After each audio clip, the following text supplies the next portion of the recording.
Primero, muchísimas gracias a Mario y muchísimas gracias al Observatorio Social por habernos invitado a compartir esta mesa redonda.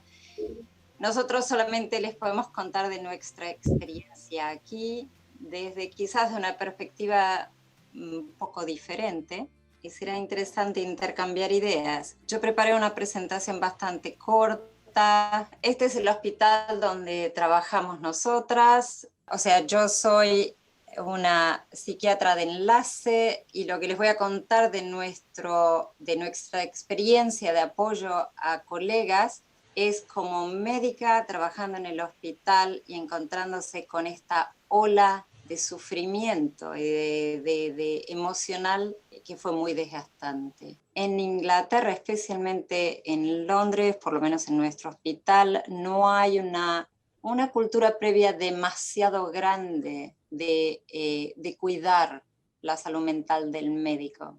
Los médicos son omnipotentes e invulnerables y no se gastan hasta que se gastan. Nosotros somos un servicio psiquiátrico que está basado en el hospital de Agudos. Estamos contratados por una organización de salud mental, pero nuestra vida profesional transcurre en el hospital de Agudos y nos ocupamos de todos los pacientes que tengan problemas de delirio, problemas psiquiátricos o que vayan a la guardia.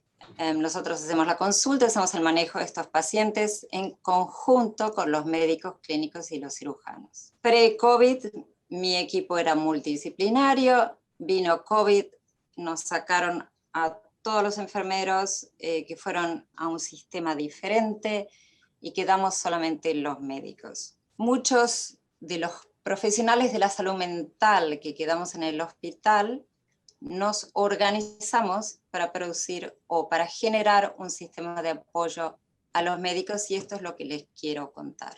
Mi hospital es una organización de varios hospitales. El hospital base, que es en el que yo trabajo, es un hospital escuela que tiene muchos años, que tiene aproximadamente 8.000 empleados. La organización entera tiene alrededor de 10.000 empleados, desde los médicos a los camilleros y a las mucamos, y todo el mundo está incluido en esos 8.000. Ve alrededor de 1,5 millones de pacientes por año, normalmente tiene 4 salas de terapia intensiva con 34 camas, y ya tenía algunos programas de bienestar del personal, pero que eran fundamentalmente para el personal con bandas de empleo más bajas, no más altas. Viene el COVID y el COVID se desarrolló en nuestro hospital prácticamente en una semana. Pasamos de no tener pocos pacientes a tener el hospital prácticamente lleno. Pasamos de tener 34 camas a tener 69 camas de terapia intensiva ocupadas y en algún momento había más de 50 admisiones por día con COVID. Y hubo muchas muertes en Londres. Yo creo que es muy importante cómo transcurrió la ola y cómo nos adaptamos a eso. Fue tan rápido como nos arrasó que hubo que adaptar todos los sistemas hospitalarios muy rápido y tuvimos que adaptarnos a proveer un apoyo de salud mental también rápidamente. Los sistemas se crearon para el personal sanitario, pero también para los pacientes. Uno de los problemas más grandes que vimos, el aislamiento que se requirió para evitar el contagio, además de todas las cosas obvias que agregó, implicó que los médicos se transformaron en el link entre el paciente y la familia, el link emocional y el link de información. Y me gustaría que lo tengan en cuenta. Yo no sé qué es lo que pasó. En Argentina me imagino que fue lo mismo, pero esto pesó mucho emocionalmente. Esto es lo que pasó en Londres y en el resto de Inglaterra. En la primera ola es la primera parte, y que se ven en la parte de arriba los pacientes que están admitidos en el hospital, luego se ven las internaciones y más abajo están los pacientes que estaban en ventilación. Y lo más importante es que en Europa y en Inglaterra también, la subida de los pacientes fue prácticamente vertical. Pasamos de tener ningún paciente con COVID a en 2 semanas estar absolutamente inundados por COVID. Y pacientes que se empezaron a morir muy rápido. y esta fue nuestra tragedia. ¿Qué pasó para el personal de la salud? Se tuvieron que adaptar teams, equipos muy rápido. Por ejemplo, terapia intensiva pasó de tener 300 personas a 560, se tuvieron que hacer rápidamente desplazar médicos y enfermeros de otras especialidades, de otras áreas del hospital, que fueron trasladados rápidamente a terapia intensiva, fueron incorporados al equipo, lo cual implica gente trabajando fuera de áreas de confort. O sea, si yo soy una hepatóloga y tengo que actuar en terapia intensiva, no necesariamente me voy a sentir cómoda, ni voy a sentir que tengo el conocimiento para actuar en este área. Las áreas habituales, hepatología, clínica, ginecología, dejaron de trabajar porque fue toda la atención hacia COVID, como habrá pasado en la Argentina también. A nosotros nos pasó que no había PPE, no había suficiente cantidad, hubo racionamiento, hubo que aprender a usarlo. El personal se agotó física y mentalmente, no conocíamos el virus, no sabíamos qué hacer. El miedo al contagio, el miedo a la muerte, el aislamiento, largas horas de trabajo, la separación de pacientes y de familiares, que fue un tema muy importante, el riesgo personal. En la vida personal, obviamente el COVID cambió toda la sociedad. Las escuelas se cerraron, los chicos estuvieron en las casas, los trabajadores de la salud tenían que educar a sus hijos en su casa, separarse de aquellos familiares que fueran vulnerables, había dificultades para acceder a alimentos al principio, colas para entrar a los supermercados, dificultades con el transporte, en fin. Me imagino que ustedes habrán vivido situaciones similares. Hay temas adicionales que son muy importantes para el personal de la salud, que es el único en el que nosotros tenemos experiencia. Y es la repetición de malas noticias a los familiares, que evidentemente genera una sensación de culpa. Hay un paper muy interesante que se los puse allí en pantalla.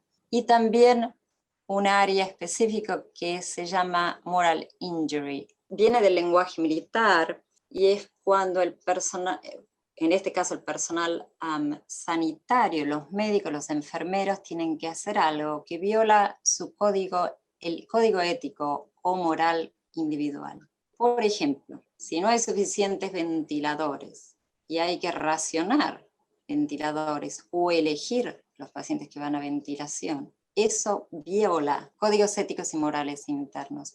A pesar de que uno pueda entender intelectualmente la situación, no significa que emocionalmente no tenga un costo. Estudiantes de medicina que no estaban preparados por ahí para trabajar en estas situaciones en el hospital y fueron a veces como voluntarios incluso a trabajar en el hospital, se encontraron con situaciones que fueron desbordantes emocionalmente. El mismo autor que les mencioné antes sugiere que cuando en situaciones así hay algunos factores que pueden disminuir la injuria moral, y es preparar al personal clínico de antemano, tratar de evitar de endulzarle la píldora, decir las cosas como son y cómo van a ser, un liderazgo que sea robusto, una atención al personal y darse cuenta desde el líder del equipo quién puede estar desarrollando dificultades emocionales, programas de ayuda, de soporte a colegas de uno a uno y evitar las sesiones únicas de contar lo que pasa. Yo les conté recién todas las cosas negativas que nos pasaron, también pasaron otras cosas. El NHS es un servicio público y la gente estuvo muy agradecida, una vez por semana, como en muchos otros países, salían a aplaudir. Los médicos y los enfermeros se transformaron en héroes, tuvieron descuentos en muchos lugares y regalitos, lo cual fue muy bueno por una parte, pero generó mucha angustia por otra parte, lo voy a mencionar en un ratito. En nuestro hospital nos juntamos los médicos de la salud, los médicos y los psicólogos y la gente que trabajaba en salud mental, y creamos un grupo que se llama REST, que tiene que ver con el soporte emocional para los colegas, y se estableció un sistema de varios niveles, desde información, apps, información escrita e información en internet, grupos y sesiones de apoyo individuales de diferentes niveles de intensidad. Este grupo fue intrahospitalario, ofreció acceso a voluntarios 7 días por semana, de 8 de la mañana a 10 de la noche, se hizo en el hospital o por teléfono remoto o cara a cara. Y funcionó hasta junio de este año, cuando el hospital volvió a trabajar normalmente y los voluntarios tuvimos que regresar a nuestros lugares habituales de trabajo. La experiencia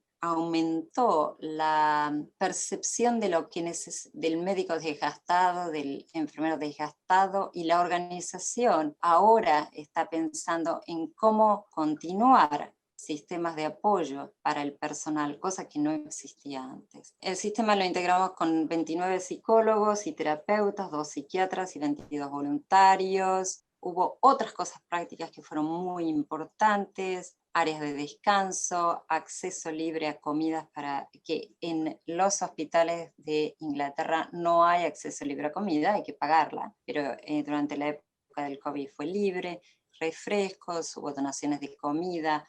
Hubo donaciones de comida para todo el personal para llevársela a la casa si lo necesitaban. Estacionamiento gratuito. Estos son los niveles de intervenciones psicológicas que el grupo REST ofreció, que fueron simplemente desde la escucha hasta la terapia individual. Y también hubo muchos grupos de reflexión, especialmente para el departamento de emergencia, terapia intensiva y el departamento de infecciones.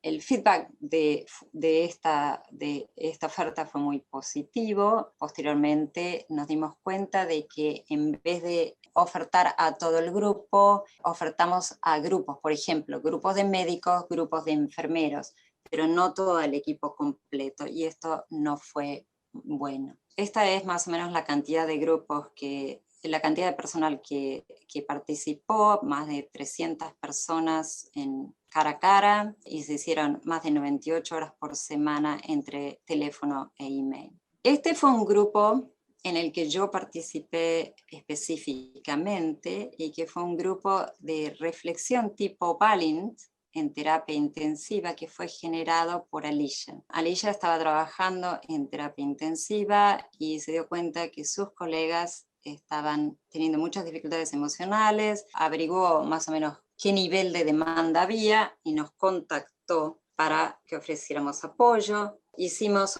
8 sesiones en terapia intensiva, 4 remotas, 4 en persona, y los grupos tenían 4 a 8 participantes, y se discutió la temática que nacía en cada grupo. La respuesta posterior, el feedback fue muy bueno.